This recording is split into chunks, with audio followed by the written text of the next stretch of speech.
ఏడో లెక్క ఇవాళ నేర్చుకుందాం. చూడండి ఏడో లెక్క. చూడండి ఈ క్రింది ఇచ్చినటువంటి ఆస్తివులు బట్టి ఎంతమంది వచ్చారా? హలో, సరే మిగతా వాళ్ళు ఏమైపోయారు? ఈ క్రింది రావాలండి. శాలెం వచ్చాడా? రాలేదండి. పనికి వెళ్తారా? సరే సరే ఓకే. చూడండి ఈ క్రింది ఇచ్చిన ఆస్తివులు బట్టి వర్తక లాభ నష్టాల ఖాతా హీరా లిమిటెడ్కి సంబంధించింది. హీరా లిమిటెడ్కి సంబంధించింది వర్తక లాభ నష్టాల ఖాతా 31/3/2019తో అంతమయ్యే సంవత్సరానికి. వర్తక లాభ నష్టాల ఖాతా 31/3/19తో అంతమయ్యే సంవత్సరానికి సంబంధించింది. మనకి ఏమి ఇచ్చాడో చూడండి. లెక్కలో ఏమి ఇచ్చాడంటే ప్రారంభపు సరుకు, తర్వాత కొనుగోలు, తర్వాత స్థూల లాభము, క్రెడిట్ వైపున అమ్మకాలు ఇచ్చాడు. క్రెడిట్ వైపున అమ్మకాలు, ఆ తర్వాత కొనుగోలు ఇవ్వడం అనేది జరిగింది. అమ్మకాలు మరియు కొనుగోలు ఇవ్వడం అనేది జరిగింది. తర్వాత అమ్మకం ఖర్చులు, డెబిట్ వైపున అమ్మకం ఖర్చులు, తర్వాత ఆఫీస్ ఖర్చులు, తర్వాత తరుగుదల, తర్వాత డిబెంచర్ల మీద వడ్డీ, ఆ తర్వాత ఆదాయపు పన్ను, తర్వాత నికర లాభము. క్రెడిట్ వైపున ఏంటంటే స్థూల లాభము, క్రెడిట్ వైపున స్థూల లాభము ఇచ్చాడు.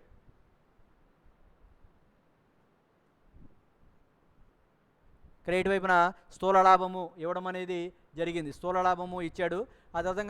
అదేవిధంగా ఆస్తివులు బట్టీలు ఇచ్చాడు మనకి.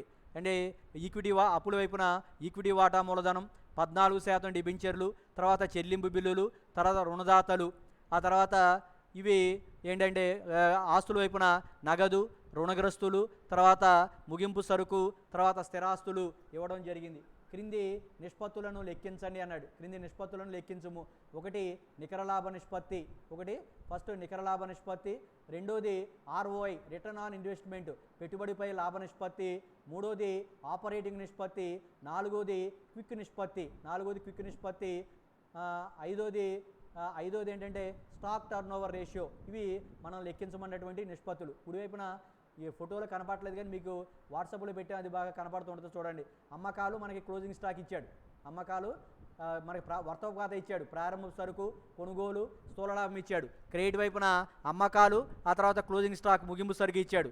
ఆ తర్వాత లాభ నష్టాల ఖాతా 2 అమ్మకం ఖర్చులు, 2 ఆఫీస్ ఖర్చులు, 2 తరుగుదల, 2 డిబెంచర్లపై వడ్డీ, 2 ఆదాయ పన్ను, 2 నికర లాభము. క్రెడిట్ వైపున బై స్థూల లాభము ఇవ్వడం జరిగింది. తర్వాత ఆస్తివులు బట్టి ఈక్విటీ వాటా మూలధనం. తర్వాత అప్పుల వైపున ఈక్విటీ వాటా మూలధనం 14% డిబెంచర్లు, చెల్లింపు బిల్లులు, తర్వాత రుణదాతలు ఇచ్చాడు. ఆస్తుల వైపు మనకి నగదు, రుణగ్రస్తులు, ముగింపు సరుకు, స్థిరాస్తులు ఇచ్చాడు. నగదు, రుణగ్రస్తులు, ముగింపు సరుకు మరియు స్థిరాస్తులు ఇవ్వడం జరిగింది. వీటి నుంచి మనం ఏం లెక్కించమన్నాడంటే మొదటిది నికర లాభ నిష్పత్తి, తర్వాత పెట్టుబడిపై రాబడి నిష్పత్తి. ROI అంటే return on investment ratio. ROI అంటే రిటర్న్ ఆన్ ఇన్వెస్ట్మెంట్ రేషియో, పెట్టుబడిపై రాబడి నిష్పత్తి. మూడోది ఆపరేటింగ్ నిష్పత్తి. నాలుగోది క్విక్ రేషియో నిష్పత్తి. ఐదోది స్టాక్ టర్నోవర్ రేషియో. ఇక్కడ కనపట్లేదు. ఐదోది స్టాక్ టర్నోవర్ రేషియో లెక్కించమన్నాడు. ఫస్ట్ మనకి ఒకటి నికర లాభ నిష్పత్తి. నికర లాభ నిష్పత్తి సూత్రం ఏంటి? అరే డిఎస్కే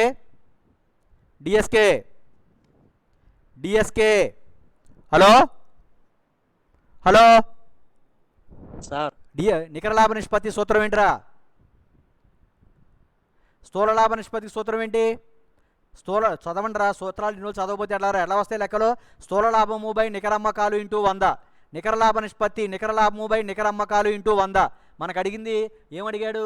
నికర లాభ నిష్పత్తి అడిగాడు. నికర లాభ నిష్పత్తి సూత్రం ఏంటంటే నికర లాభ నిష్పత్తికి సూత్రం ఏంటంటే నికర లాభము బై నికర అమ్మకాలు ఇంటూ 100. నికర లాభము అనేది ఎక్కడ ఉంటుందంటే లాభ నష్టాల ఖాతాలో ఉంటుంది. ఇదిగోండి 30,000 నికర లాభము. నికర అమ్మకాలు ఇక్కడ ఉన్నాయి మనకి. ఇందులో ఈ స్క్రీన్ మీద కనపడట్లేదు కానీ అమ్మకాలు ఇక్కడ ఉంటాయి. అమ్మకాలు ఇక్కడ ఉంటాయి, మీ లెక్కలో కనపడుతుంది చూడండి. అమ్మకాలు అవి తీసుకోవాలి. అమ్మకాలు ఎంత ఉన్నాయంటే మనకి 4,40,000 ఉన్నాయి. 30,000 divided by 4,40,000 into 100 that is equal to 6.81%. నికర లాభ నిష్పత్తి సూత్రం ఏంటంటే నికర లాభము బై నికర అమ్మకాలు ఇంటూ 100. స్థూల లాభ నిష్పత్తికి స్థూల లాభము బై నికర అమ్మకాలు ఇంటూ 100. మనకి నికర లాభ నిష్పత్తి నికర లాభము బై నికర అమ్మకాలు ఇంటూ 100. నికర లాభము ఎక్కడ ఉంటుందంటే లాభ నష్టాల ఖాతాలో ఉంటుంది. నికర లాభము ఇది పైదేమో వర్తపు ఖాతా, రెండోదేమో లాభ నష్టాల ఖాతా, మూడోదేమో ఆస్తిబులు బట్టి. నికర లాభము అనేది లాభ నష్టాల ఖాతాలో ఉంటుంది. ఇది ఈ 30,000 30,000 బై అమ్మకాలు వర్తపు ఖాతాలో ఉంటాయి. 4,40,000 స్క్రీన్ మీద కనపట్లేదులే. 4,40,000 30,000 బై 4,40,000 ఇంటూ 100. ఇదిగో నికర లాభము బై నికర అమ్మకాలు ఇంటూ 100. నికర లాభం 30,000 బై నికర అమ్మకాలు 4,40,000 ఇంటూ 100 వేస్తే 6.81 అనేది రావడం జరిగింది. 6.81 అనేది రావడం జరిగింది. అది ఏంటంటే నికర లాభ నిష్పత్తి. అదే స్థూల లాభ నిష్పత్తి అనుకోండి, స్థూల లాభము బై నికర అమ్మకాలు ఇంటూ 100. స్థూల లాభ నిష్పత్తి అయితే స్థూల లాభం బై నికర అమ్మకాలు ఇంటూ 100 లెక్కిస్తాం. ఇది నికర లాభ నిష్పత్తి. నికర లాభము బై నికర అమ్మకాలు ఇంటూ 100. నికర అమ్మకాలు అంటే ఏంటంటే అమ్మకాలకు ఒకవేళ అమ్మకాల వాపసులు ఇస్తే అమ్మకాల నుంచి అమ్మకాల వాపసులు తీసేస్తే నికర అమ్మకాలు వస్తాయి. అవి మాత్రమే తీసుకోవాలి. వాపసులు ఉంటే వాపసులు తీసేసిన తర్వాత వచ్చినటువంటి అమ్మకాలు తీసుకోవాలి. నికర లాభము బై నికర అమ్మకాలు into 100 that is equal to ఇక్కడ చూడండి 6.81% వచ్చింది. 6.81%. అర్థమైందా గోపి అర్థమైందా అంటున్నా? సార్ అర్థమైంది సార్. నికర లాభము బై నికర అమ్మకాలు సూత్రాలు రావటమే అర్థం కాకపోవడం ఏముండదు. నికర లాభము బై నికర అమ్మకాలు ఇంటూ 100. నికర లాభం అనేది లాభ నష్టాల ఖాతాలో ఉంటుంది. అది తీసుకుని వర్తపు ఖాతాలో అమ్మకాలు ఉంటాయి, నికర అమ్మకాలు. ఆ స్థూల అమ్మకాలు మైనస్ వాపసులు ఉంటే మనం నికర అమ్మకాలు తీసుకోవాలి. స్థూల అమ్మకాల నుంచి అమ్మకాల వాపసులు తీసేస్తే నికర అమ్మకాలు వస్తాయి. ఆ నికర అమ్మకాలు నికర లాభము బై నికర అమ్మకాలు ఇంటూ 100 వేసినట్లయితే మనకి నికర అమ్మకాలు అనేవి వస్తాయి. ఆ నికర అమ్మకాలు తీసుకోవాలి. 30,000 స్థూల నికర లాభము బై నికర అమ్మకాలు 4,40,000 into 100 that is equal to 6.81% నికర లాభ నిష్పత్తి. రెండోది ROI నిష్పత్తి, రిటర్న్ ఆన్ ఇన్వెస్ట్మెంట్. రాబడిపై పెట్టుబడిపై రాబడి నిష్పత్తి. ROI నిష్పత్తి అంటే పెట్టుబడిపై రాబడి నిష్పత్తి అని అర్థం. పెట్టుబడిపై రాబడి నిష్పత్తి. దీన్ని NBIT లేదా PBIT అని కూడా అన్నారు. దీన్నే PBIT అంటాం లేదా ఇక్కడ ఏమన్నా NBIT అన్నారు, net profit before interest and tax లేదా profit before interest and tax అని కూడా అంటాం. రిటర్న్ ఆన్ ఇన్వెస్ట్మెంట్ అంటే పెట్టుబడిపై రాబడి నిష్పత్తి. రిటర్న్ ఆన్ ఇన్వెస్ట్మెంట్ అంటే పెట్టుబడి మీద రాబడి, రిటర్న్ అంటే రాబడి, పెట్టుబడి మీద రాబడి నిష్పత్తి is equal to PBIT or NBIT. PBIT అంటే profit before interest and tax లేదా NBIT అంటే net profit before interest and tax divided by capital employed. Net profit before interest and tax. ఇక్కడ మనకి net profit before interest and tax అనేవి ఎక్కడ ఉంటుందంటే లాభ నష్టాల ఖాతాలో చూస్తే మనకి తెలుస్తుంది. అంటే లాభ నష్టాల ఖాతాలో వ్యాపారేతర అంటే పరిపాలనా ఖర్చులు, అమ్మకం ఖర్చులు, పంపిణీ ఖర్చులు కాకుండా ఇతర ఖర్చులు ఏవైతే ఉంటాయో వాటిని మనం యాడ్ చేయాలి. ఇక్కడ చూడండి, ఇక్కడ మనకి చూసినట్లయితే అమ్మకం ఖర్చులు, ఆ తర్వాత ఆఫీస్ ఖర్చులు ఉన్నాయి. అవి కాకుండా ఈ net profit before interest and tax అంటే ఇవి తరుగుదల, తర్వాత డిబెంచర్ల మీద వడ్డీ, తర్వాత ఆదాయపు పన్ను ఇవి మనం తీసుకోవాలి.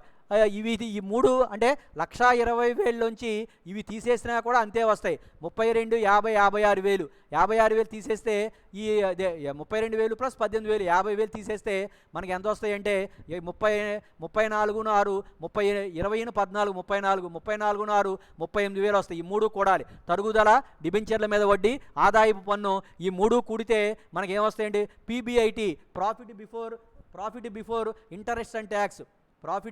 Net profit before interest and tax. చూడండి, net profit before interest and tax ఇది నికర లాభము. ఈ మూడు కూడాలి. Net profit before interest and tax. Net profit before 30,000 చూడండి, 14,000, 20,000. 30,000, 14,000, 20,000 ఈ మూడు net profit before interest and tax. డిబెంచర్ల మీద వడ్డీ, ఆదాయపు పన్ను, ఆ తర్వాత నికర లాభం ఈ మూడు తీసుకోవాలి. తరుగుదల తీసుకోకూడదు. ఇక్కడ తరుగుదల కాకుండా ఈ మూడు తీసుకోవాలి. డిబెంచర్ల మీద వడ్డీ, ఆదాయపు పన్ను, నికర లాభము కూడితే మనకి profit before interest and tax. Net profit ఏమో 30,000 ఉంది. ఆ తర్వాత నెట్ ప్రాఫిట్ 30,000 ఉంది, ఆదాయపు పన్ను 20,000 ఉంది, డిబెంచర్ల మీద వడ్డీ 14,000 ఉంది. ఇది ఆదాయ పన్ను 20,000, ఇది డిబెంచర్లపై వడ్డీ 14,000, ఈ 30,000 ఏమో నెట్ ప్రాఫిట్. ఈ మూడు కూడాలి. Net profit before interest and tax అంటే net profit plus interest plus tax. If you add these 3 items the total may we get for 64,000. That is equal to PBIT, profit before interest and tax, or net profit before interest and tax. అర్థమైందారా DSK? అర్థమైంది sir. Net profit before interest and tax అంటే net profit plus interest and tax. Interest అంటే పన్నులు, tax అంటేనేమో tax అంటే పన్నులు, interest అంటే వడ్డీ. ఈ మూడు కలిపితే మనకి ఎన్బిఐటి అంటాం. దానినే కొన్ని సందర్భాలలో మనం పీబీఐటి అని కూడా రాస్తాం. ఒక్కొక్క లెక్కలో నెట్ ప్రాఫిట్ బిఫోర్ ఇంట్రెస్ట్ మా క్యాపిటల్ ఎంప్లాయిడ్ చెప్తా, కింద ఇంకా రాల పైన ఉన్నా నేను కింద చెప్తాను. Net profit before interest and tax మనం ఒక్కొక్కసారి పీబీఐటి అని కూడా అంటాం. Profit before interest and tax అన్న ఎన్బిఐటి అని కూడా ఒకటే. Net profit before interest and tax, N అంటే నెట్ ప్రాఫిట్, పి అంటే ప్రాఫిట్, రెండు కూడా ఒకటే. Net profit before interest and tax that is equal to net profit plus interest plus tax. If we add these 3 items then we may get net profit before interest and tax or profit before interest and tax. In the given problem, net profit is 30,000. Profit తర్వాత net profit is 30,000. Income tax ఆదాయ పన్ను 20,000. The interest on debentures 14,000. 30,000 plus 20,000 plus 14,000. చూడండి, 30,000 plus 20,000 plus 14,000. Then we may get net profit before interest and tax 64,000 by ఏమన్నాడు capital employed. Capital employed అంటే వినియోగించిన మూలధనం. మీకు already ఇంతకుముందు ఒకసారి చెప్పా, ఒకసారి అడిగావు గోపి, వినియోగించిన మూలధనం ఒకసారి చెప్పమన్నా, గుర్తుందా? సరే సార్. ఏంటి సూత్రం ఏంటి? వినియోగించిన మూలధనం is equal to working capital plus fixed assets. Working capital means current assets minus current liabilities. Working Capitals ఎలా వస్తుంది? ప్రస్తుత ఆస్తులు మైనస్ ప్రస్తుత అప్పులు. ఆ వచ్చినటువంటి మొత్తానికి స్థిరాస్తులు మనం కూడామనుకోండి, మనకి ఏమొస్తుందంటే క్యాపిటల్ ఎంప్లాయిడ్, వినియోగించిన మూలధనము. క్యాపిటల్ ఎంప్లాయిడ్ వస్తుంది వినియోగించిన మూలధనము. ఇదిగోండి ఫిక్స్డ్ అసెట్ ఫార్ములాస్ ఇక్కడ. Fixed assets plus working capital. Working capital అంటే ఏమనుకున్నాం? Current assets minus current liabilities. ఇక్కడ కరెంట్ అసెట్స్లోకి వెళ్దాం. కరెంట్ అసెట్స్ ఇక్కడ చూడండి, మనకి నగదు, రుణగ్రస్తులు, ముగింపు సరుకు ఉన్నాయి. ఈ మూడు కూడితే మనకి ఎంత వస్తాయంటే 1,30,000 వస్తాయి. తర్వాత ఇందులోంచి కరెంట్ లైబిలిటీస్, అప్పుల వైపు మనకు క్లియర్గా కనబడుతుంది. అప్పుల వైపు చూడండి, చెల్లింపు బిల్లులు, రుణదాతలు. These 2 are current liabilities. If we add these 2 items we get 50,000. 10,000 plus 40,000 we may get 50,000. From 1,30,000 minus 50,000, that is equal to 80,000. That means working capital. Working capital is 80,000. Fixed assets 2,20,000. This is the item given in the asset side. ఇక్కడ ఉంది చూడండి, పూర్తిగా కనపడలేదు.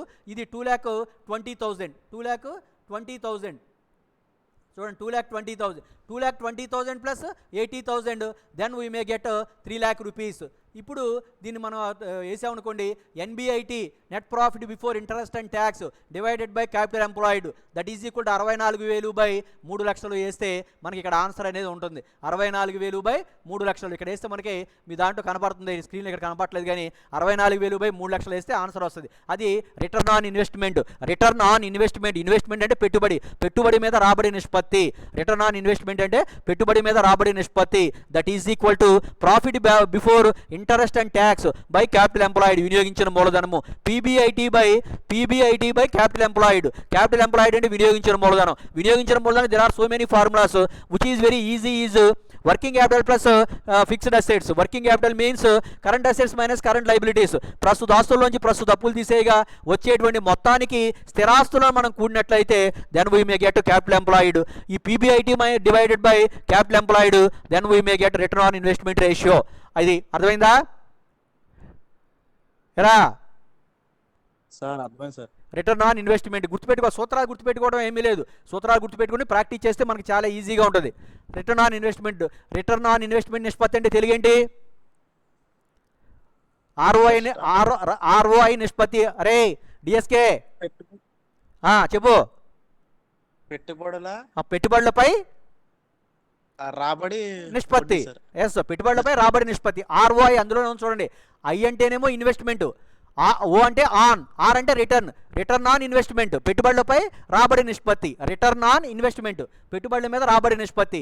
ఎన్బిఐటి లేదా పీబీఐటి by capital employed, వినియోగించిన మూలధనం. అర్థమైందా DSK?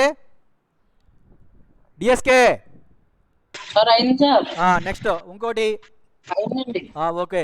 తర్వాత చూడండి, మూడోది ఆపరేటింగ్ రేషియో, నిర్వహణ నిష్పత్తి. మూడోది ఏంటంటే ఆపరేటింగ్ రేషియో, నిర్వహణ నిష్పత్తి. ఆపరేటింగ్ రేషియో అంటే ఏంటంటే, ఆపరేటింగ్ రేషియో అంటే సిజిఎస్ అంటే కాస్ట్ ఆఫ్ గూడ్స్ సోల్డ్, అమ్మిన సరుకుల వ్యయము. సిజిఎస్ ఇక్కడ చూడండి, సిజిఎస్ అంటే కాస్ట్ ఆఫ్ గూడ్స్ సోల్డ్, అమ్మిన సరుకుల వ్యయము ప్లస్ ఆపరేటింగ్ ఎక్స్పెన్సెస్, నిర్వహణ ఖర్చులు బై నికర అమ్మకాలు ఇంటూ 100. అమ్మిన సరుకుల వ్యయము ప్లస్ నిర్వహణ ఖర్చులు బై నికర అమ్మకాలు ఇంటూ 100. అమ్మిన సరుకుల వ్యయం మనకు కావాలి. అమ్మిన సరుకుల వ్యయం మనకి ఎలా తెలుస్తుంది? అమ్మిన సరుకుల వ్యయాన్ని కరెక్ట్ చెప్పండి. అమ్మిన సరుకుల వ్యయాన్ని కలిపి ముగింపు సరుకు. ఎస్, ప్రారంభపు సరుకు ప్లస్ కొనుగోలు ప్లస్ ప్రత్యక్ష ఖర్చులు మైనస్ ముగింపు సరుకు. దెన్ మనం we get cost of goods sold. There is another formula to calculate cost of goods sold. That is very easy. I already told you what is the formula. ఇంకో formula ఉందని చెప్పి మీకు చాలా ఈజీగా ఉంటుందా? మనకి ముగింపు లెక్కల్లో మనకి రేషియో అనాలిసిస్ చేసినప్పుడు ఇది చాలా ఈజీగా ఉంటుంది. ఇంత పెద్ద ఫార్ములా చేయవసరం లేదని చెప్పా. అమ్మకాలు మైనస్ స్థూల లాభం, సేల్స్ మైనస్ గ్రాస్ ప్రాఫిట్. అమ్మకాలు మైనస్ స్థూల లాభం. అమ్మకాల్లోంచి స్థూల లాభం తీసేస్తే మనకి ఇక్కడ అమ్మకాలు మనకి లెక్కలో ఎంత ఉన్నాయి? 4,40,000 ఉన్నాయి. మన ఇక్కడ అమ్మకాలు ఇక్కడ ఎంత ఉంటాయి? మనకి 4,40,000 ఉంటాయి. 4,40,000 నుంచి 1,20,000 తీసేయండి. 4,40,000 నుంచి 1,20,000 తీసేస్తే 3,20,000 వస్తుంది. 3,20,000 వస్తుంది. ఇదిగోండి 3,20,000 అంతేనా? 4,40,000 నుంచి స్థూల లాభం 1,20,000 తీసేస్తే 3,20,000 వచ్చింది. దీనికి ఏం కూడాలి? ఆపరేటింగ్ ఎక్స్పెన్సెస్, నిర్వహణ ఖర్చులు కూడాలి. ఎక్కడుంటాయి నిర్వహణ ఖర్చులు? నిర్వహణ ఖర్చులు అనేవి ఎక్కడుంటాయి చెప్పాలి. నిర్వహణ ఖర్చులు లాభ నష్టాల ఖాతాలో ఉంటాయి. ఎక్కడుంటాయి? లాభ నష్టాల ఖాతాలో ఉంటాయి. లాభ నష్టాల ఖాతాలో ఉన్నాయి చూడండి. ఇవే నిర్వహణ ఖర్చులు.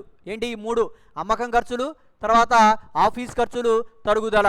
అమ్మకం ఖర్చులు, ఆఫీస్ ఖర్చులు, తరుగుదల. అమ్మకం ఖర్చులు, ఆఫీస్ ఖర్చులు, తరుగుదల. ఇదిగోండి 32,000 ప్లస్ 24,000. 24,000 ఏంటంటే 18,000, 6,000. 32,000, 18,000, 6,000. ఇక్కడ ఉండి చూడండి. ఇదిగోండి 32,000, 18,000, 6,000. ఈ 3 కూడితే నిర్వహణ ఖర్చులు అవుతాయి. అమ్మకం ఖర్చులు, ఆఫీస్ ఖర్చులు, తరుగుదల. ఈ 3 కూడితే నిర్వహణ ఖర్చులు వస్తుంది మనకి. ఇక్కడ ఇందులో మీకు చూస్తే మీకు అర్థమవుతుంది చూడండి. 32,000 తర్వాత 18,000 ప్లస్ 6,000 కూడే చూడు 24,000 వచ్చినాయి. ఈ 2 కూడాలి. ఈ 2 కూడి ఇంటూ 100 వేయాలి. 3,20,000 ప్లస్ 32,000 ప్లస్ 24,000 కూడితే 3,76,000 వస్తుంది. 3,20,000 ప్లస్ 32,000 3,52,000. 52,000 ప్లస్ 24,000. ఈ 24,000 ఎలా వచ్చిందంటే ఇక్కడ లెక్కలో ఇచ్చినటువంటి 2 అంశాలను నేను యాడ్ చేశా. 18,000 ప్లస్ 6,000 యాడ్ చేశా. అందుకనే 24,000 వచ్చింది. 18,000 plus 6,000 24,000. 3,20,000 plus 32,000 plus 24,000 into 100 3,76,000 divided by net sales, నికర అమ్మకాలు 4,40,000 కొట్టేస్తే మీకు పక్కన ఆన్సర్ ఎంత అయితే వస్తుంది? ఏమా సౌండ్ వినపడలేదు సార్, కొంచెం గట్టిగా చెప్పండి. ఇప్పుడు వినపట్లేదా? వినపడుతుందండి. కొంచెం దూరంగా పెట్టుకుండాలి. చెవి ఇది ఇయర్ ఫోన్ వచ్చి హ్యాండ్తో పట్టుకోవాల్సి వస్తుంది. పొద్దు నుంచి పట్టుకుని చేయనే పెడుతున్నాను, కిందగా వదిలేస్తున్నాను. నేను వదిలేటప్పుడు కొంచెం మెడ కిందగా జారుతుంది, మీకు వినపట్లేదు అంతే తేడా. చేత పట్టుకున్నారు చూడండి. ఇప్పుడు అర్థమైంది. ఇది ఆపరేటింగ్ రేషియో అంటే నిర్వహణ నిష్పత్తి. నిర్వహణ నిష్పత్తి is equal to cost of goods sold, అమ్మిన సరుకులు వ్యయము ప్లస్ నిర్వహణ ఖర్చులు బై నికర అమ్మకాలు ఇంటూ 100. అమ్మిన సరుకులు వ్యయం మనం కట్టాలి. అమ్మిన సరుకులు వ్యయం కడతాయి. మీరు ఆల్రెడీ ఫార్ములా 2 చెప్పారు. మొదటిది ఏంటంటే ప్రారంభ సరుకు ప్లస్ కొనుగోలు ప్లస్ ప్రత్యక్ష ఖర్చులు మైనస్ ముగింపు సరుకు, లేదా అమ్మకాలు మైనస్ స్థూల లాభము. రెండిట్లో ఏది చేసినా సరే మనకి అది రావడం అనేది జరుగుతుంది. దానికి నిర్వహణ ఖర్చులు కూడాలి. నిర్వహణ ఖర్చులు ఎక్కడ ఉంటాయంటే లాభ నష్టాల ఖాతాలో డెబిట్ వైపున ఉంటాయి. మనం లాభ నష్టాల ఖాతాలో మనకి అమ్మకం ఖర్చులు, తర్వాత పంపిణీ ఖర్చులు, తరుగుదల, తర్వాత ఆదాయపు పన్ను ప్లస్ డిబెంచర్ల మీద వడ్డీ ఇచ్చాడు. ఈ డిబెంచర్ల మీద వడ్డీ, ఆదాయపు పన్ను అవి కాకుండా మిగిలిన ఖర్చులు, అమ్మకం ఖర్చులు, పంపిణీ ఖర్చులు, తరుగుదల ఇవన్నీ కూడా నిర్వహణ ఖర్చులు. ఆ మూడు కూడి బై నెట్ సేల్స్ ఇంటూ 100 వేయాలి. కాస్ట్ ఆఫ్ గూడ్స్ సోల్డ్ మనకి 3,20,000 వచ్చింది. ప్లస్ ఆపరేటింగ్ ఎక్స్పెన్సెస్ 32,000 ప్లస్ 24,000 కూడితే మొత్తం పైన ఉన్నటువంటి అన్ని కూడితే మనకు 3,76,000 వచ్చింది. 3,76,000 బై నెట్ సేల్స్ నికర అమ్మకాలు 4,40,000 వేస్తే మనకి ఆన్సర్ పక్కన ఉంటుంది. ఎంతో శాతం రావడం అనేది ఇంటూ 100 వేయాలి. ఇంటూ 100 వేస్తే శాతం ఎంతో మనకి తెలుస్తుంది. ఇక నెక్స్ట్ 4వది ఏంటంటే క్విక్ రేషియో. క్విక్ రేషియో అంటే శీఘ్ర నిష్పత్తి. శీఘ్ర నిష్పత్తి అంటే ఏంటి? శీఘ్ర ఆస్తులు బై శీఘ్ర అప్పులు. శీఘ్ర ఆస్తులు బై శీఘ్ర అప్పులు లేదా శీఘ్ర ఆస్తులు బై ప్రస్తుత అప్పులు, శీఘ్ర ఆస్తులు బై ప్రస్తుత అప్పులు. క్విక్ రేషియో మనకి క్విక్ అసెట్స్, క్విక్ రేషియో అంటే quick assets by current liabilities లేదా quick assets by current assets ఏదైనా సరే మనం వాడుకోవచ్చు. క్విక్ రేషియో క్విక్ అసెట్స్ మనకి క్విక్ అసెట్స్ అంటే current assets minus stock, current అసెట్స్లోంచి స్టాక్ తీసేస్తే మనకు తెలుస్తుంది. మనకి కరెంట్ అసెట్స్ ఇక్కడ ఉన్నాయి, వర్కింగ్ క్యాపిటల్ కట్టినప్పుడు current assets minus current liabilities అంటే కరెంట్ అసెట్స్ 1,30,000 ఉన్నాయి. మనకి ఇక ఇందులోంచి మనం ఏం సరుకు తీసేయచ్చు లేదా లెక్కలోకి వెళ్ళి మనకి ఆస్తులు నగదు, రుణగ్రస్తులు, ముగింపు సరుకు, స్థిరాస్తులు ఉన్నాయి. ఇందులో మనకి నగదు మరియు రుణగ్రస్తులు మాత్రమే క్విక్ అసెట్స్, ఇవి మాత్రమే మనం యాడ్ చేసాం. నగదు మరియు రుణగ్రస్తులు క్విక్ అసెట్స్ వాటిని మాత్రమే యాడ్ చేసాం. చూడండి, నగదు ఎంతంటే 20,000, తర్వాత రుణగ్రస్తులు 30,000, రెండు యాడ్ చేస్తే మనకి 50,000 వచ్చినాయి. రెండు యాడ్ చేస్తే 50,000. మరియు కరెంట్ లైబిలిటీస్ మనకి 50,000 ఆల్రెడీ లెక్కలో మనం చూసాం. కరెంట్ లైబిలిటీస్ రెండు ఉన్నాయి, చెల్లింపు బిల్లులు, రుణదాతలు. 10,000 ప్లస్ 40,000, 50,000. 50,000 బై 50,000 మనకి చూడండి, 50,000 బై 50,000 వేస్తే చూడండి, ఇదిగో 50,000 బై 50,000 వేస్తే ఒకటి వస్తుంది. ఇది ఈ ద్రవ్యత్వ నిష్పత్తుల్ని 1:1 వేస్తాం. ద్రవ్యత్వ నిష్పత్తులు అంటే ఏంటంటే ప్రస్తుత నిష్పత్తి, తర్వాత quick ratio, super quick ratio, ఈ 3 రేషియోలకి మనకి ఆ వచ్చిన ఆన్సర్ 1 వేస్తాం. ఇక్కడ మనకి ఎంత వస్తుందంటే 1 వస్తుంది. కాబట్టి 1:1 అని చూపిస్తాం. Quick ratio quick assets by current liabilities లేదా quick assets by quick assets by quick liabilities అని వేయచ్చు. Quick assets by current liabilities అని వేయచ్చు. 50,000 50,000 బై 50,000 1:1 రావడం జరుగుతుంది. ఇక లాస్ట్ 5వది stock turnover ratio. Stock turnover ratio is equal to cost of goods sold by average stock. Stock turnover ratio is equal to cost of goods sold by average stock. Cost of goods sold divided by average stock అనేది చేస్తాం. Cost of goods sold మనం already పైన కట్టాం. Cost of goods sold అంటే ఏమొస్తుంది అనుకున్నాం, అమ్మకాలు minus స్థూల లాభం. కాస్ట్ ఆఫ్ గూడ్స్ సోల్డ్ ఇక్కడ లెక్కట్టాం. చూడండి, 3,20,000 ఉంది. అదే మనం మళ్ళీ లెక్కటం అవసరం, కింద కాస్ట్ ఆఫ్ గూడ్స్ సోల్డ్ అని చెప్పి అది రాసేయచ్చు. Cost of goods sold sales minus gross profit 4,40,000 minus 1,20,000 that is equal to 3,20,000. 4,40,000 minus 1,20,000 that is equal to 3,20,000. 3,20,000 ఉంది, అక్కడ 3,20,000 వచ్చింది. CGS cost of goods sold. Average stock is equal to opening stock plus closing stock by 2. Opening stock plus closing stock by 2. Opening stock మనకి closing stock ఇదే అదంతా తెలియదు. Opening stock 40,000, closing stock మనకు కనపట్లేదు. ఇదేమో 40,000. ఓపెనింగ్ స్టాక్ ఓఎస్ అంటే opening stock plus CS అంటే closing stock by 2 average కడతాం. యావరేజ్ కడితే 50,000 ఎంత వస్తుంది. Cost of goods sold 3,20,000 by 50,000 మనకి వేస్తే మనకి రెట్లు అనేది ఎంతో తెలుస్తుంది. 3,20,000 బై 50,000 వేస్తే 4 వచ్చింది అనుకోండి, 4 రెట్లని. ఇది టర్న్ ఓవర్ నిష్పత్తులు అన్నింటినీ కూడా టర్న్ ఓవర్ అనగానే మనం రెట్లలో చెప్తాం. తెలుగులో అయితే రెట్లు అంటాం, ఇంగ్లీష్లోనైతే టైమ్స్ అంటాం. అది స్టాక్ టర్న్ ఓవర్ రేషియో. అర్థమైందా రా? సరుకు టర్న్ ఓవర్ నిష్పత్తి ఈజ్ ఈక్వల్ టు అమ్మిన సరుకులు వ్యయము బై సగటు సరుకు. అమ్మిన సరుకులు వ్యయం మనం 2 రకాలుగా లెక్కిస్తాం. ఇష్టం వచ్చినట్టు ఎలాగైనా లెక్కించవచ్చు. By average stock. Average stock అంటే సగటు సరుకు, ప్రారంభ సరుకు ప్లస్ ముగింపు సరుకు బై 2. ఒకవేళ లెక్కలో మనకి ప్రారంభ సరుకు నాట్ అవైలబుల్, ప్రారంభ సరుకు మనకు లభించకపోయినట్లయితే only closing stock shall be taken as average stock. లెక్కలో ప్రారంభ సరుకు లభించకపోయినట్లయితే ముగింపు సరుకునే సగటు సరుకుగా తీసుకోవాలి. ఒకవేళ రెండూ ఉన్నట్లయితే if opening stock and closing stock both are available we have to average them. వాటికి రెండింటికి మనం సగటును లెక్కించాలి. ప్రారంభ సరుకు మాత్రమే ఇవ్వకుండా ఓన్లీ ముగింపు సరుకు మాత్రమే ఇచ్చినట్లయితే ముగింపు సరుకునే మనం ఎలా తీసుకోవచ్చు అంటే సగటు సరుకుగా తీసుకోవచ్చు. ఇవి ఈ రేషియోని లెక్కించేటువంటి మనకు లెక్కలో ఇచ్చినటువంటి రేషియోలని లెక్కించేటువంటి విధానం. ఒకవేళ మీకు వాట్సాప్ పెట్టా, అందులో క్లారిటీ లేకపోతే నాకు చెప్పండి, నేను మళ్ళీ సాయంత్రం ఇంటికి వెళ్ళిన తర్వాత మళ్ళీ పెడతా. ఈ లెక్క చివరిలో కొంచెం పర్లేదు కదా సైడ్స్ ఎరా సార్, ఈ లెక్క సైడ్స్ పర్లేదు. ఒకవేళ మీ వాట్సాప్లో క్లారిటీ లేకపోతే నాకు చెప్పండి, ఈ లెక్క నేను మళ్ళీ సాయంత్రం వెళ్ళగానే మీకు మళ్ళీ పెడతా, నోట్ చేసుకుందరు దాగి. మీ వాట్సాప్లో పూర్తిగా లేకపోతే చెప్పండి నాకు, నేను మళ్ళీ పెడతా. ఇంగ్లీష్ మీడియంలో ఉంటుంది, ఇంగ్లీష్ మీడియం చూసుకోవచ్చు మీరు. ఇంగ్లీష్ ఫస్ట్ తెలుగు మీడియం పెట్టాం, దాని కింద ఇంగ్లీష్ మీడియం పెడతాను. ఇంగ్లీష్ మీడియంలో కూడా ఉంటుంది, మీకు ఏమైనా డౌట్ వస్తే అదే చూసుకోవచ్చు. ఇప్పుడు అర్థమైన ఇప్పుడు నికర లాభ నిష్పత్తి సూత్రం ఏంటంటే నికర లాభము బై నికర అమ్మకాలు ఇంటూ 100. రెండోది return on investment, return on investment పెట్టుబడిపై రాబడి నిష్పత్తి, PBIT divided by capital employed వినియోగించిన మూలధనం, net profit before interest and tax by capital employed వినియోగించిన మూలధనము, అది return on investment, PBIT divided by capital employed వినియోగించిన మూలధనము రెండో దానికి. మూడోది operating ratio, cost of goods sold plus operating expenses, cost of goods sold అంటే అమ్మిన సరుకుల వ్యయము ప్లస్ నిర్వహణ ఖర్చులు బై నికర అమ్మకాలు ఇంటూ 100, సిజిఎస్ అంటే అమ్మిన సరుకులు వ్యయము ప్లస్ ఆపరేటింగ్ ఎక్స్పెన్సెస్ అంటే నిర్వహణ ఖర్చులు బై నెట్ సేల్స్ నికర అమ్మకాలు ఇంటూ 100 వేసినట్లయితే మనకు ఆపరేటింగ్ రేషియో అనేది రావడం జరుగుతుంది. Quick ratio, quick assets by quick liabilities or quick assets by current liabilities, then we get 1:1 quick ratio. Last stock turnover ratio, సరుకు టర్న్ ఓవర్ నిష్పత్తి, సరుకు టర్న్ ఓవర్ నిష్పత్తి ఈజ్ ఈక్వల్ టు అమ్మిన సరుకులు వేయము by సగటు సరుకు. అమ్మిన సరుకులు వేయి మనకు ఆల్రెడీ పైన మనం ఎక్కడో లెక్కించాం, తీసుకోండి, మనం ప్రత్యేకంగా లెక్కించిన అవసరం లేదు. బై సగటు సరుకు, ప్రారంభ సరుకు ప్లస్ ముగింపు సరుకు by 2. If not available opening stock, closing stock may treated as the average stock. ప్రారంభ సరుకు మనకు లభించకపోతే ముగింపు సరుకునే మనం ఏం చేస్తామంటే సగటు సరుకుగా తీసుకొని లెక్క చేయండి. ఏమైనా డౌట్ ఉన్నట్లయితే నన్ను సాయంత్రం మళ్ళీ అడగండి. ఒకవేళ ఈ లెక్క కనపడకపోయినా సరే మళ్ళీ అడగండి, నేను సాయంత్రం మీకు వాట్సాప్లో పెడతా. తర్వాత నెక్స్ట్ ఇంకో లెక్కకి వెళ్దాం. చూడండి, ఈ నెక్స్ట్ ఇంకో లెక్క. ఈ 31/3/2018తో అంతమయ్యే సంవత్సరానికి ఒక లిమిటెడ్ కంపెనీ యొక్క వర్తకపు లాభ నష్టాల ఖాతా ఇవ్వబడినది. దాని సహాయంతో క్రింద నిష్పత్తులను లెక్కించండి.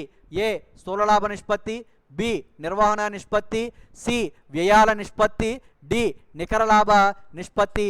ఇంకోటి ఏదో ఉంటుంది ఇక్కడ, నికర లాభ నిష్పత్తి, ఇంకోటి ఏదో ఉంది, ఇంకోటి ఏంటంటే ఇంకొకటి నికర నిర్వహణ లాభ నిష్పత్తి. మొత్తం 5 నిష్పత్తులు ఉన్నాయి ఇక్కడ. లెక్కించవలసినవి ఏంటంటే మొత్తం 5 నిష్పత్తులు. అవి మొదటిది చూడండి, లెక్క చూస్తే మీకు అర్థమవుద్ది. 1 స్థూల లాభ నిష్పత్తి, 2 బి నిర్వహణ నిష్పత్తి, సి వ్యయాల నిష్పత్తి, ప్రతి వ్యయము కూడా కట్టాలి. అమ్మకం ఖర్చులు, పరిపాలనా ఖర్చులు, పంపిణీ ఖర్చులు, ఆర్థిక ఖర్చులు, ప్రతి ఖర్చు యొక్క నిష్పత్తి, లాభ నష్టాల ఖాతాలో ఉండేటువంటి అన్ని ఖర్చుల యొక్క నిష్పత్తులు కట్టాలి. తర్వాత లాస్ట్ నికర లాభ నిష్పత్తి, దీని తర్వాత నిర్వహణ నికర లాభ నిష్పత్తి ఇంకోటి ఉంది. ఈ అనేది నిర్వహణ నికర లాభ నిష్పత్తి, అది కూడా ఉంది. నిర్వహణ నికర లాభ నిష్పత్తి అనేది ఒకటి ఉంది, దానిని కూడా మనం జాగ్రత్తగా లెక్కించాలి. ఇక్కడ మనకి వర్తక ఇచ్చింది ఏంటంటే వర్తకపు లాభ నష్టాల ఖాతా ఇచ్చాడు, ప్రారంభపు సరుకు ఇచ్చాడు, తర్వాత ప్రారంభపు సరుకు ఇచ్చాడు, తర్వాత కొనుగోలు ఇచ్చాడు, తర్వాత కొనుగోలు రవాణా ఇచ్చాడు, వేతనాలు ఇచ్చాడు, స్థూల లాభం ఇచ్చాడు, క్రెడిట్ వైపున అమ్మకాలు, తర్వాత ముగింపు సరుకు ఇవ్వడం అనేది జరిగింది. ఈ స్థూల లాభము ఇదే ఇక్కడ వచ్చినటువంటి స్థూల లాభాన్ని మనం ఇక్కడ 2,70,450 క్రెడిట్ వైపున వేస్తాం. తర్వాత నిర్వహణేతర ఆదాయాలు, పెట్టుబడులపై వడ్డీ, మోటారు కారు అమ్మకంపై లాభం, పెట్టుబడులపై వడ్డీ, తర్వాత మోటారు కారు అమ్మకంపై లాభం, ఈ 2 నిర్వహణేతర ఆదాయాలు. ఇవేమో చూడండి, జీతాలు, తర్వాత అద్దె, తర్వాత టెలిఫోన్ ఖర్చులు, తర్వాత ప్రకటనలు. ఈ 4 పరిపాలనా ఖర్చులు.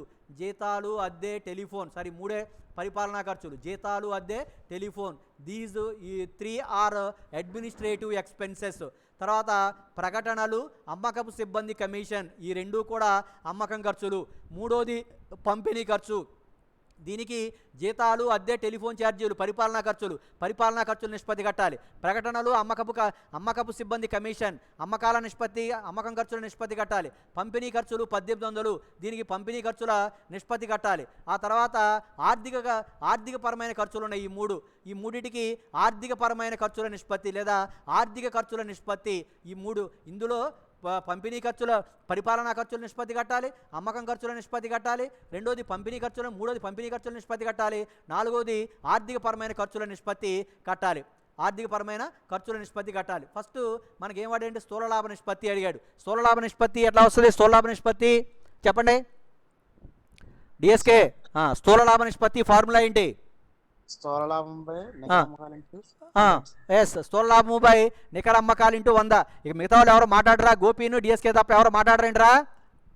ఎవడున్నాడు? అరే అజయ్గా, అజయ్ ఎవరెవరు ఉన్నారా? అజయ్, బాలు, జాన్ వెస్లీ, పవన్, తేజ ఉన్నారు. అరే తేజగా, ఎరా, అరే బాలు, బాలు రే తేజ తేజ వచ్చాడు సార్. బాల్ లేడండి, పనికి వెళ్ళాడండి. ఆ చెల్లు తేజగాడు వచ్చాడండి ఆన్లైన్ మాట్లాడేంటి వెళ్ళిపోయాడు సార్. మళ్ళీ పిచ్చేషాలు వేస్తుంటే పరిష్కరించని చెప్పండి. తోలు తీసేస్తాం మళ్ళీ, ఇంకేముండదు ఇక. ఇష్టం వచ్చినప్పుడు రావడం, ఇచ్చినప్పుడు దుబ్బేయడం ఏమైనా తమాషాగా ఉందా? సరే, స్థూల లాభ నిష్పత్తి ఈజ్ ఈక్వల్ టు స్థూల లాభము బై నికర అమ్మకాలు ఇంటూ 100. లెక్కలో మనకి స్థూల లాభం ఎంత ఉందో చూడండి. ఎంత ఉంది స్థూల లాభం? 2,70,000 450 ఉంది. 450 బై నికర అమ్మకాలు ఎంత ఉన్నాయి? 3,50,000. 2,70,450 బై 3,50,000 ఇంటూ 100. చూడండి ఇక్కడ ఆన్సర్ ఉంటుంది. 2,70,450 బై 3,50,000 ఇంటూ 100.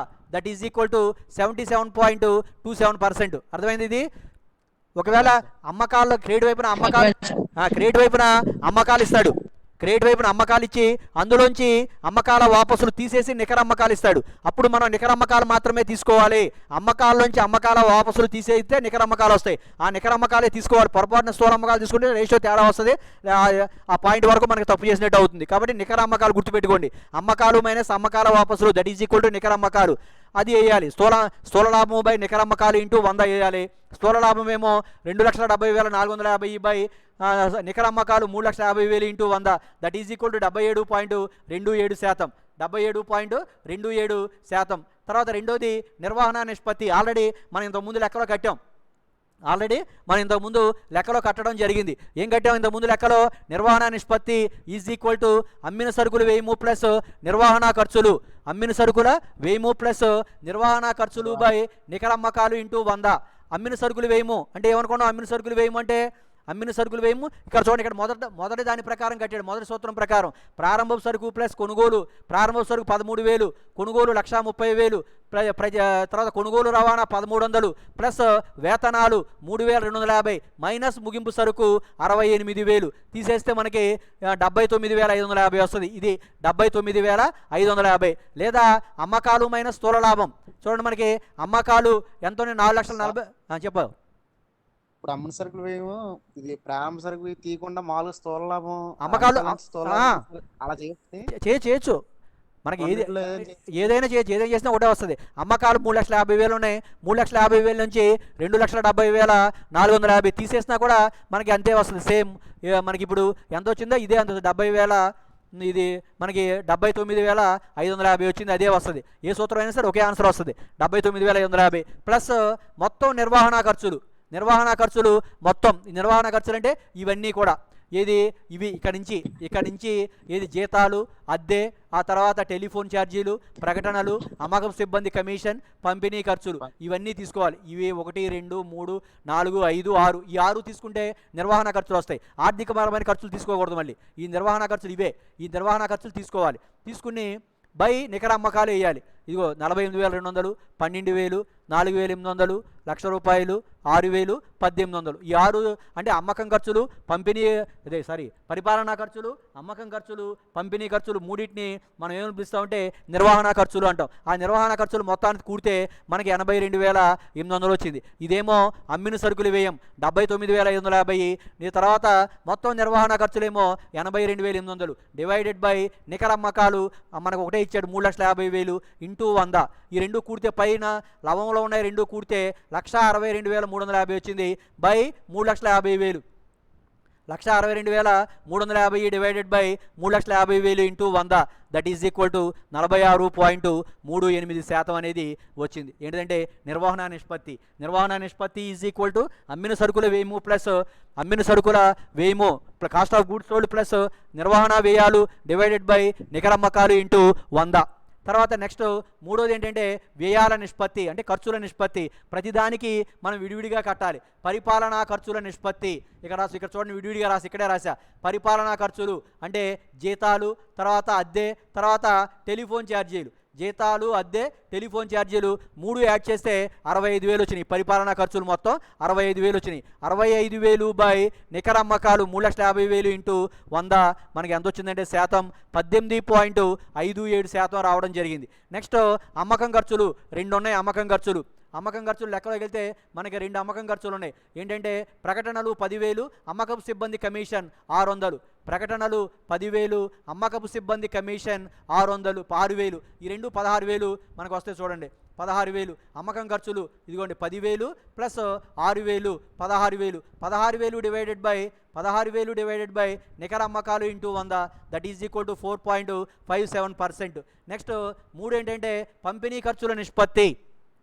మూడోది పంపిణీ ఖర్చులు మనకు ఒకటే ఉంది, ఓన్లీ 1,800 రూపాయలు మాత్రమే ఉంది. 1800 బై నికర అమ్మకాలు 3,50,000 into 100 that is equal to 0.514%.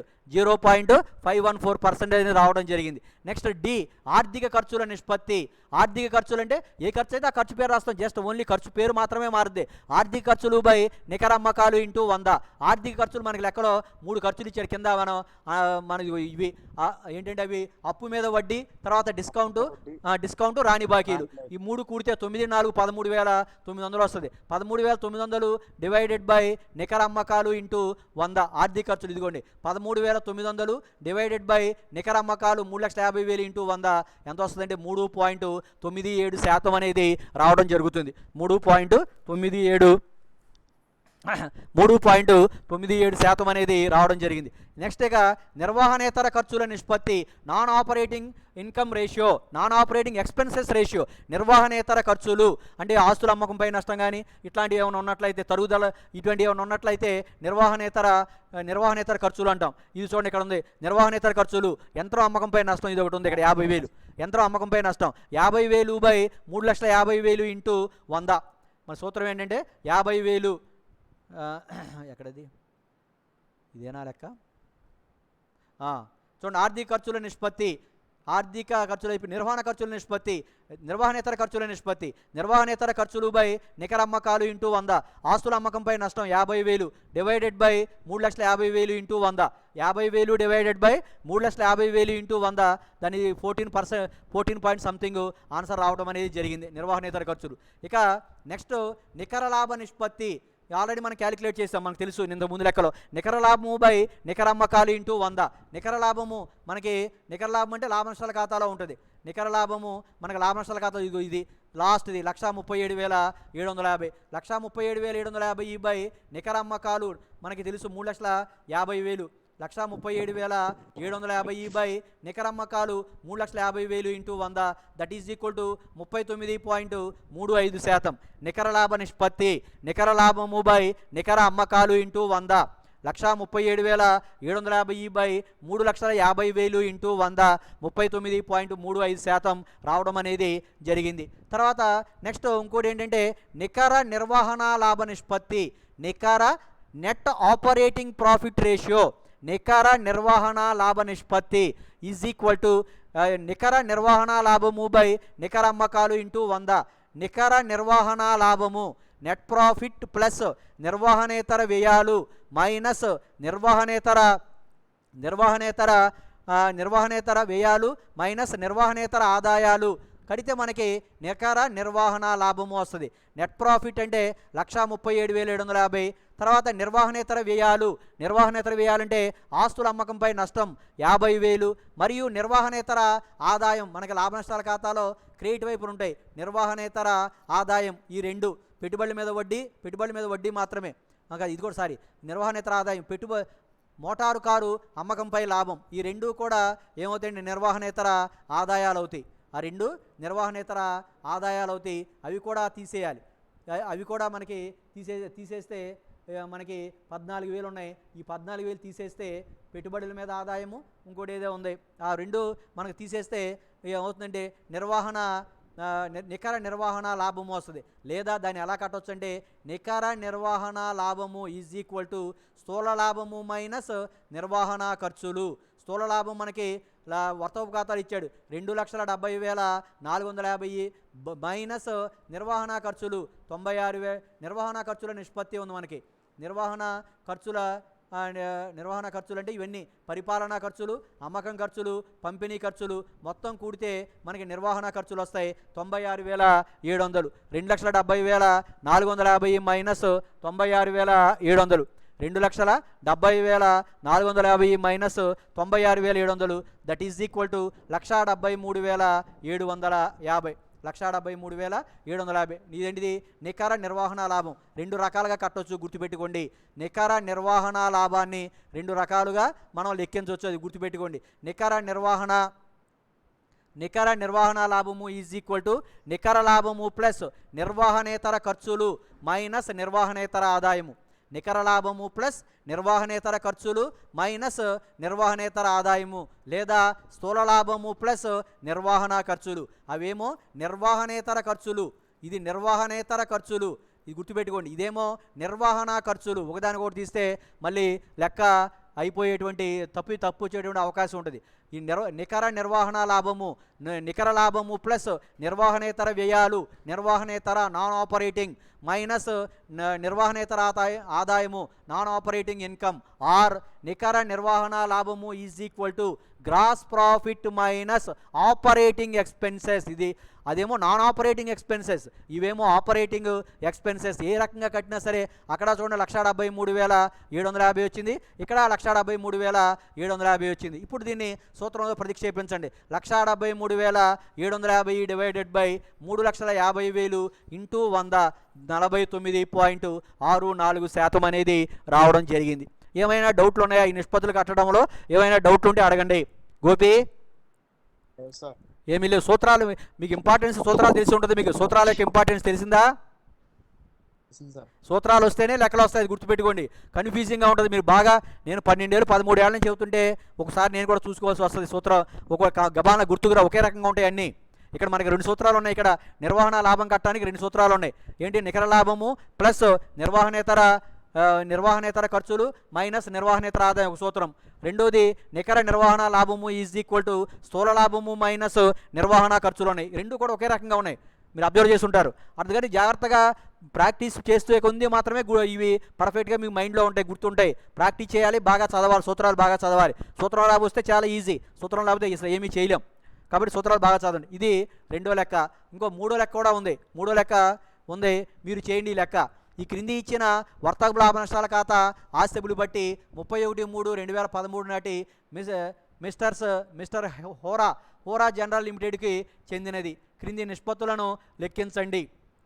GP ratio అంటే ఏంటి? స్థూల లాభ నిష్పత్తి, gross profit ratio. Very good. Proprietary ratio అంటే ఏంట్రా? అరే డిఎస్కే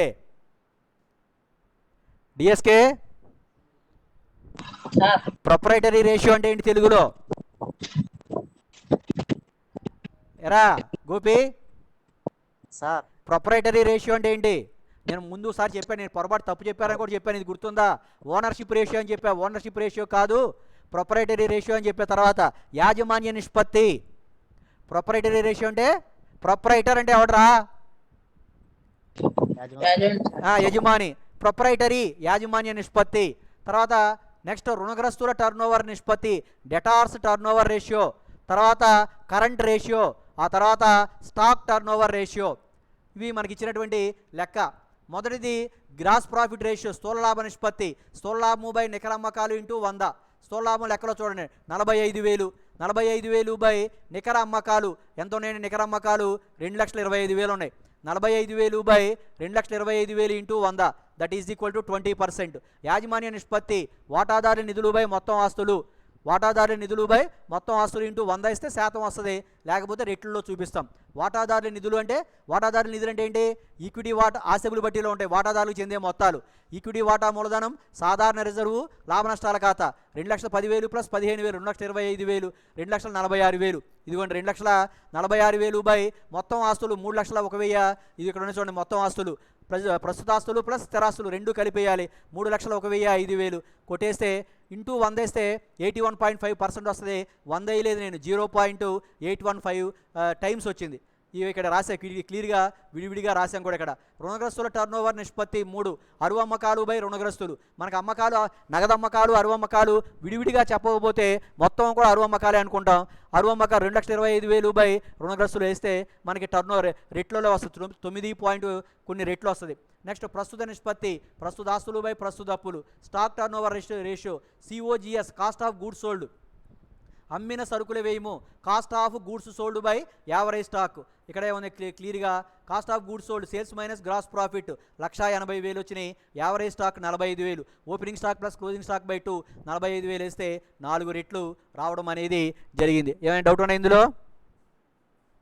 సార్ సూత్రాలు బాగా చదవండి. 9 లెక్కలైనవి. రేపు కూడా ఇటువంటి లెక్కలు ఇంకో 3 చెప్తా. 3 చెప్పిన తర్వాత రెండో మోడల్ ఉంటాయి. అంటే రేషియోస్ మనం కడుతున్నాం, వాడు రేషియోస్ ఇస్తాడు, మనం వర్తక ఖాతా, లాభ నష్టాల ఖాతా, ఆస్తిపడి బట్టి మనం తయారు చేయాలి. అది రెండో పద్ధతి. అక్కడ సూత్రాలు బాగా ఇంపార్టెంట్. ఒక తీగ పట్టుకుని ఆ తీగ అంతా మనం లాక్కుంటే, అలా వెనక్కి లాక్కుంటే వెళ్తే అప్పుడు ఇవన్నీ వస్తాయి. అక్కడ సూత్రాలు చాలా ఇంపార్టెంట్. కాబట్టి సూత్రాలు మీరు బాగా చదవండి. ఇక్కడ చదివితే అక్కడ వస్తాయి, లేకపోతే అర్థం కాదు. టైం అయిపోయింది. మీకు ఏమన్నా చూడండి, మీరు 7వ తారీఖులో ఫీజు కట్టాలి. మీరు గుర్తుందా? 2,025 రూపాయలండి. 2,025 రూపాయలు అనుకుంటా. 2,025 రూపాయలు మీరు 7వ తారీఖులో ఫీజు కట్టాలి. తెలిసిందా? మీకు తెలుసా? వెళ్ళిపోయారు. ఏమండి? వెళ్ళిపోయారా? ఫీజు అంటే చాలుగా.